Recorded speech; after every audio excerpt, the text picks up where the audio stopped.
December 31, 2006. The British Treasury wired $83 million to Washington. This was the final payment on a debt that began in 1946. Britain had just finished paying for World War II, 61 years after victory. 3 generations of British taxpayers had paid America for the privilege of surviving Hitler. But here's what they don't teach you in school. That debt wasn't for winning the war, it was the price America charged Britain for the right to stay alive. And the interest payments? Those were just the visible part of the theft. Between 1940 and 1945, the United States executed the largest peaceful wealth transfer in human history. Britain entered World War II as the world's largest creditor nation, controlling a quarter of the Earth's surface. Britain exited World War II bankrupt, stripped of its gold, its investments liquidated, its military bases handed over for 99 years, and $31 billion in debt to the United States. That's $486 billion in today's money. But the real cost was the empire itself. This wasn't charity. This wasn't alliance. This was the greatest heist in history, disguised as friendship. And it was executed with mathematical precision by the U.S. Treasury while Britain was bleeding to death fighting Nazi Germany. Here's how America actually stole the British Empire. What Britain was forced to sell. Who profited from the liquidation. Why America cut off aid 7 days after Japan surrendered. And how the 1946 loan destroyed what remained of British power. Understanding this isn't about World War II nostalgia.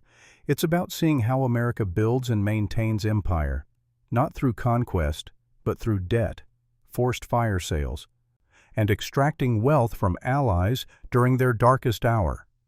Because the same playbook used on Britain in 1941 is being used on American allies right now. Let me show you exactly how America stole the British Empire while calling it friendship. December 8, 1940. Winston Churchill wrote the most important letter of his political career. It was addressed to Franklin Roosevelt, and it began by describing Britain's strategic nightmare. German U-boats were sinking merchant ships in the Atlantic. The Luftwaffe was bombing British cities nightly. The British Army needed equipment, ammunition, aircraft, tanks, everything. Then Churchill delivered the devastating confession. Britain was broke. Not facing financial difficulties, not struggling with liquidity, completely and utterly bankrupt. The British Treasury could no longer pay cash for American supplies. In 7 months of war, Britain had spent everything. This letter is taught in schools as a desperate plea between allies. It's presented as the heroic moment Churchill asked for help against Hitler. But read the letter carefully. Churchill isn't asking for help. He's negotiating the terms of Britain's liquidation. Before September 1939, Britain was the richest country on the planet. The British Empire controlled 35.5 million square kilometers, 24% of the world's land surface. British citizens owned $22 billion in overseas investments. That's equivalent to $450 billion today. British companies owned railroads in Argentina, copper mines in Chile, rubber plantations in Malaya, oil fields in Persia. The City of London was the financial center of the world. The pound sterling was the global reserve currency. Britain held $6 billion in gold reserves, more than any nation except the United States. In 7 months of war, all of that vanished. How? Because America demanded it. When war was declared in September 1939, the United States was officially neutral. The American public was isolationist. Congress had passed the Neutrality Act specifically to keep America out of European wars. But these acts contained a clause that would destroy Britain financially. Cash and carry. The law stated that belligerent nations could buy American weapons and supplies, but they had to. Pay cash up front. Transport the goods on their own ships. No loans, no credit, gold on the barrelhead before anything left American docks. Britain had no choice. The empire needed American steel, oil, aircraft, weapons. The factories of Detroit and Pittsburgh were the only source that could supply what Britain needed at scale. so Britain paid, and paid. In June 1940, Britain launched Operation Fish, the largest movement of physical wealth in human history. Britain loaded its entire gold reserves onto battleships and ocean liners. They shipped them across the U-boat-infested Atlantic to vaults in Canada and the United States. $7 billion in gold bars and securities. Britain's entire national treasure sent into exile to pay American bills. By November 1940, the gold was gone. Britain was still ordering supplies, still signing contracts for aircraft and tanks. But the Treasury in London told the British Purchasing Commission in Washington, there are no dollars left to pay. Britain was 7 months into a war that would last 6 years. The money had already run out. This is where the mythology of Lend-Lease begins. Roosevelt, the story goes, wanted to help Britain but faced domestic political opposition. So he created Lend-Lease, a program where America would lend equipment to Britain, and Britain would return it after the war. Roosevelt explained it with a folksy analogy. If your neighbor's house is on fire, you don't charge him for the garden hose. You lend him the hose, and he returns it when the fire is out. It was a beautiful story. It was also complete fiction. The reality of Lend-Lease was negotiated behind closed doors between the U.S. Treasury and desperate British officials. And the American leading those negotiations was Henry Morgenthau, Jr., Treasury Secretary and Roosevelt's closest advisor. Morgenthau wasn't interested in garden hoses. He was interested in stripping Britain of every asset it possessed before providing a single dollar of aid. In December 1940, before Lend-Lease was even approved by Congress, Morgenthau made an extraordinary demand. He wanted a complete audit of the British Empire. He wanted a list of every asset owned by the British government, every asset owned by private British citizens, anywhere in the world. Think about what this means. Britain was fighting for survival against Nazi Germany. London was being bombed nightly. And America's condition for aid was that Britain open its financial records to a foreign power and prove it was completely destitute. The British negotiators, led by Sir Frederick Phillips, were stunned. Phillips argued Britain had already sold its gold. Forcing the sale of long-term investments during wartime would be a fire sale. Britain would get pennies on the dollar.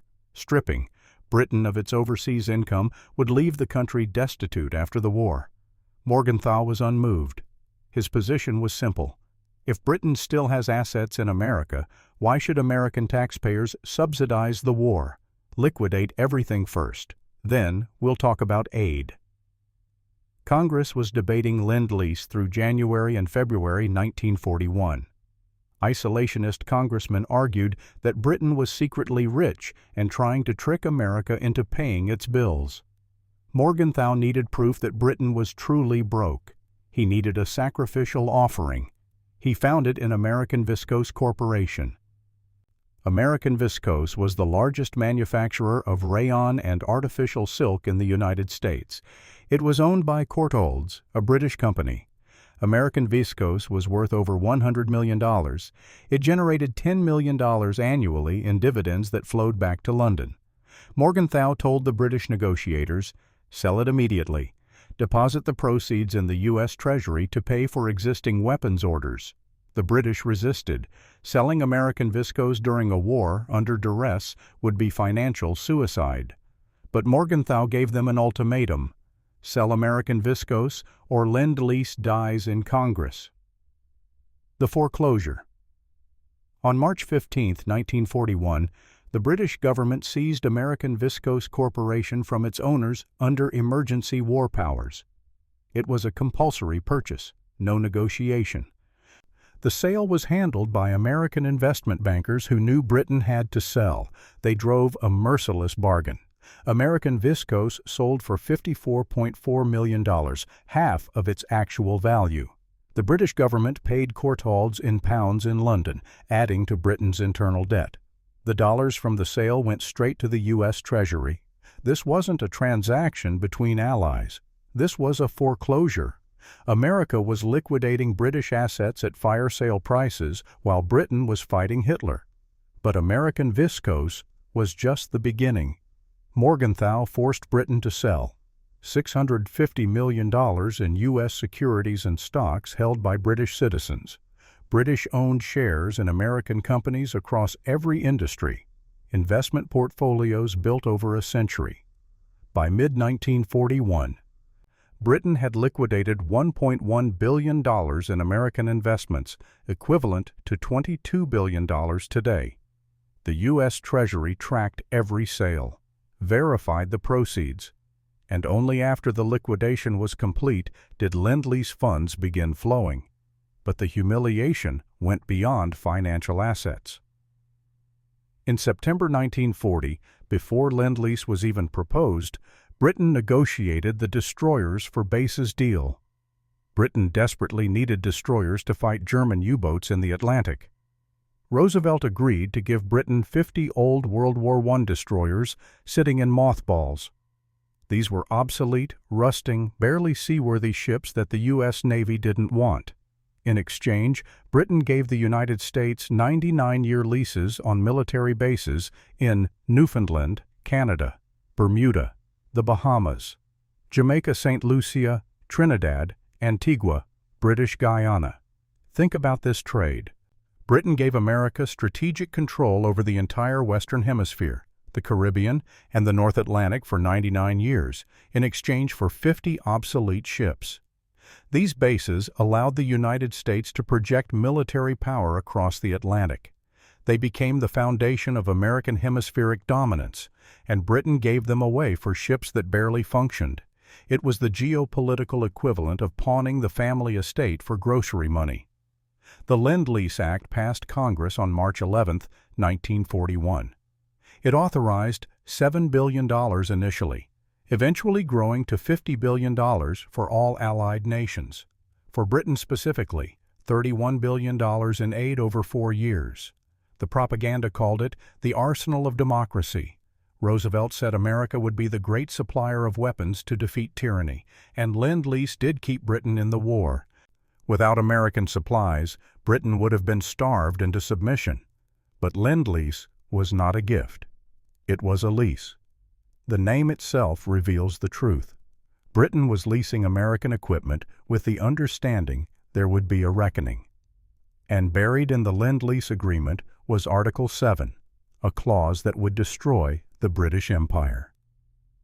Article 7 required that in return for aid, Britain must agree to eliminate discriminatory treatment in international commerce after the war. That sounds benign. Free trade, open markets. But discriminatory treatment was code for imperial preference. Imperial preference was the economic wall that held the British Empire together. It was a system of tariffs where British goods were cheaper in empire markets than foreign goods. Canada, Australia, India, South Africa all bought British products because British products had preferential rates. This system protected British industry from American competition.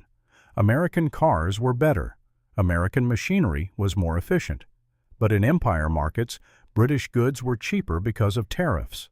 Article 7 required Britain to dismantle imperial preference. After the war, Britain had to tear down its own economic walls and let American companies compete freely in empire markets. The British negotiators understood what this meant. It was the death warrant of the empire as an economic unit.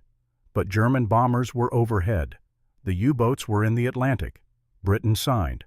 Britain fought World War II with American equipment, paid for by liquidating its empire and promising to dismantle what remained. As the war continued through 1942, 1943, and 1944, the wealth transfer accelerated. American industry boomed. U.S. GDP grew 75% during the war years. American factories produced weapons for the war and consumer goods for global markets. Britain, meanwhile, converted every factory to war production. Britain stopped exporting. British companies abandoned markets in Latin America, Asia, and Africa. And who filled those markets? American companies. While British factories made Spitfires, American factories made Spitfires and refrigerators, radios, cars, tractors for the entire world. The United States was fighting the war while simultaneously capturing Britain's commercial future. The complete transfer. By 1944, the transfer was complete. Global gold reserves had moved from London to Fort Knox.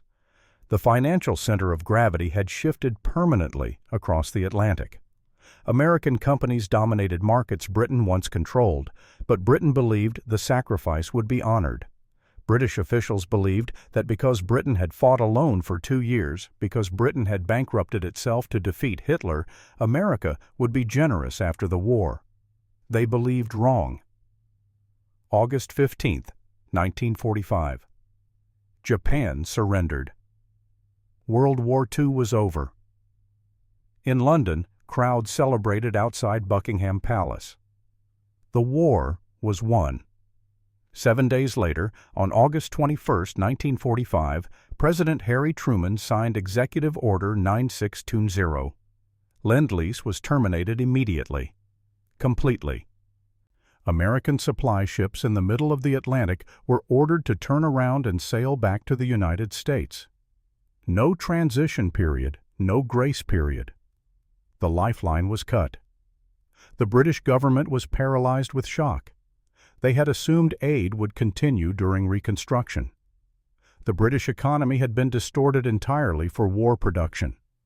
Factories needed to be converted back to civilian production. That takes time. Britain was importing half its food and nearly all its raw materials, paid for with Lend-Lease dollars. Without those dollars, Britain faced starvation. John Maynard Keynes, the most brilliant economist of the century, calculated that Britain faced a financial Dunkirk. Within months, Britain would have to default on payments, stop importing food, and ration down to starvation levels. There was only one option. Britain had to beg for a loan. In September 1945, a dying John Maynard Keynes traveled to Washington. He was 62 years old, suffering from heart disease that would kill him within months. He was going to America not as an intellectual, but as a supplicant. Keynes believed he had a moral case. Britain had fought alone for 2 years while America stayed neutral.